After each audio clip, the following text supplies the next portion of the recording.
தமிழக மக்களே வணக்கம். இஸ்லாமிய மக்களே, கிறிஸ்தவ மக்களே,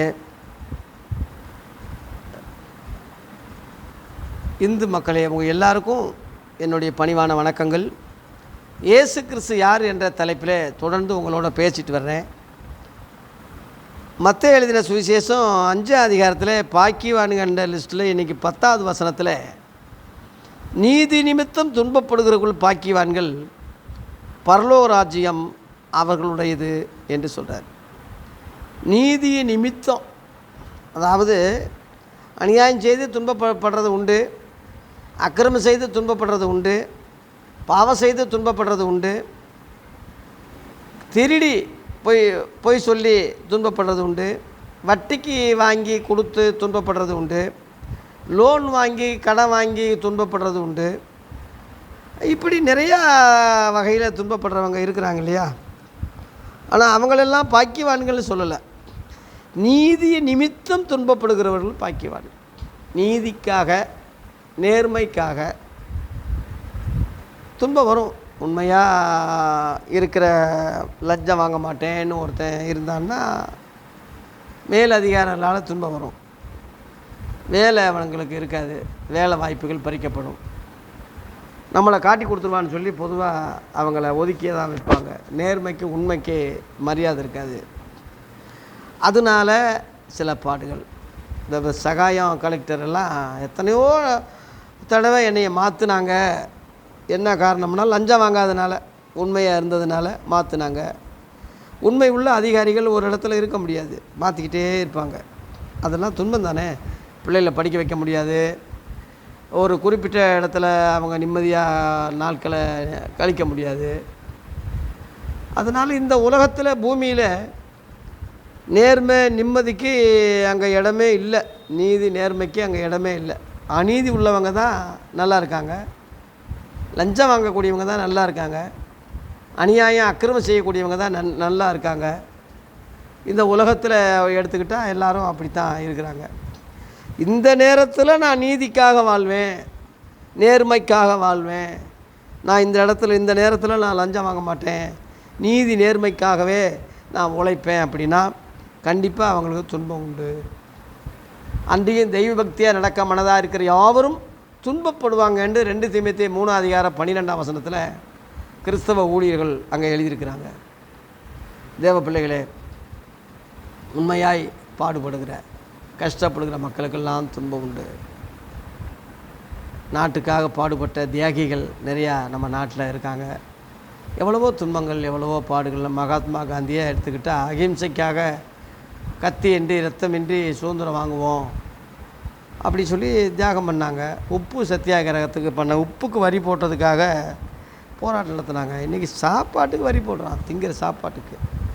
சாதாரண உப்புக்கு வரி போட்டதுக்கே போராட்டம் நடத்துனவங்க சாப்பாட்டுக்கு, திங்கிற சாப்பாட்டுக்கு வரி போடுறான். காப்பிக்கு வரி, இட்லிக்கு வரி, இட்லி சாப்பிட்டா அதுக்கு வரி, அரிசிக்கு வரி, தண்ணிக்கு வரி. எங்கே போய் இந்த அநியாயத்தை சொல்கிறது?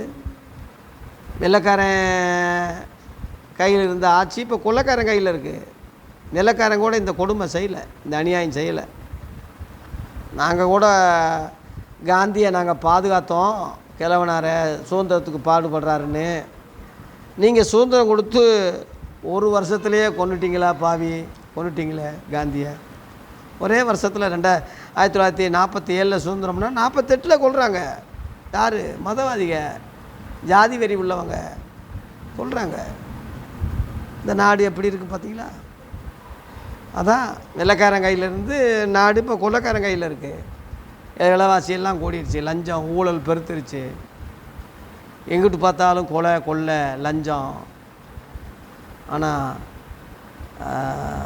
இந்த நிலைமையிலையும் நீதி நேர்மைக்காக உழைக்கிற மக்கள், நீதி நேர்மைக்காக துடிக்கிற மக்கள், பாடுபடுகிற மக்கள், அதை ஏங்குகிற மக்கள் இன்றைக்கி இருக்கத்தான் செய்கிறாங்க. ஆனால் அவங்க எல்லாம் துன்பப்படுறாங்க. அந்த துன்பத்துக்கு கடவுள் என்ன சொல்கிறாருன்னா, இயேசு பாக்கியவான்கள் சொல்கிறாரு, பரலோக ராஜ்யம் அவங்களுடையதுன்னு சொல்கிறார். பரலோகத்தை யாரும் பார்த்ததில்லை, ஆனால் பரலோகம்னு ஒன்று உண்டு. பரலோகம் இல்லாட்டினா பூலோகம் இல்லையே. ஆண் இல்லாட்டினா பெண் இல்லை, நன்மை இல்லாட்டினா தீமை இல்லை, இம்மை இல்லாட்டினா மறுமை இல்லை, பூலோகம் இல்லாட்டினா பரலோகம் இல்லை. பரலோகம் இல்லைன்னா நீ பூலோகம் இல்லைன்னு அர்த்தம். பூலோகம் இருக்கிறது இருக்குல்ல, பூலோகத்தில் இல்லை. இங்கே அநீதி, அக்கிரமம், அநியாயம் இருக்குது. அதுப்படியே ஆப்போசிட்டாக எடுத்துக்கிட்டால் பரலோகம் நிம்மதி, சமாதானம், சந்தோஷம், பசி இல்லை, துன்பம் இல்லை, மரணம் இல்லை, கண்ணீர் இல்லை, கவலை இல்லை. அப்படி ஒரு நாடு. அங்கேருந்து தான் இயேசு அனுப்பப்பட்டதாக வந்ததாக இயேசுவே சொல்கிறார். இயேசு வந்தது உலகம் அறியும். கிமு கிபி வரலாறு, கற்பனை புருஷரோ ஒரு ஏதோ ஒரு இதிகாசமோ கிடையாது. உலகம் ஒப்புக்கொள்ளக்கூடிய அளவில் அவர் வரலாறு புருஷர். அவரை யாரும் மறுதளிக்க முடியாது. எந்த ஜாதி எந்த இனமாக இருந்தாலும் இயேசுவை நீ இல்லை அவர் வரலைன்னு சொல்ல முடியாது. அவர் கண்கண்ட இறைவனாக, கண்கண்ட கடவுளாக, குமரக்கடவுளாக, தெய்வ பிறவியாக இந்த உலகத்தில் கிமு கிபின்னு வரலாறோடு பிறந்தது மறுக்க முடியாது. அவர் சொல்கிற பிரசங்கம்தான் இது. நீதி நிமித்தம் துன்பப்படுகிறவர்கள் பாக்கியவான்கள், பரலோக ராஜ்யம் அவர்களுடையதுன்னு சொல்கிறார்.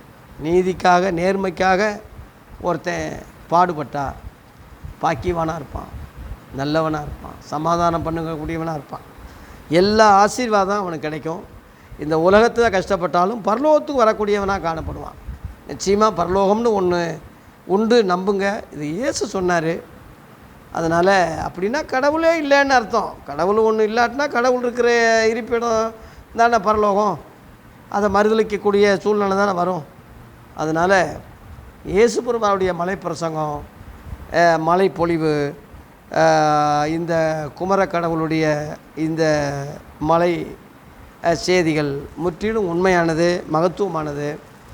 பாக்கியவான்கள் லிஸ்ட்டில் நீங்களும் நானும் சேரணும்னா நீதிக்காக, நேர்மைக்காக நம்ம வாழ்வோம். நீதிக்காக துன்பப்பட்டாலும் பரவாயில்லையாண்டு இருப்போம். பாக்கியவான்களாக மாறுவோம், பரலோகவாசிகளாக மாறுவோம். கடவுள் நம்மை ஆசீர்வதிப்பாராக.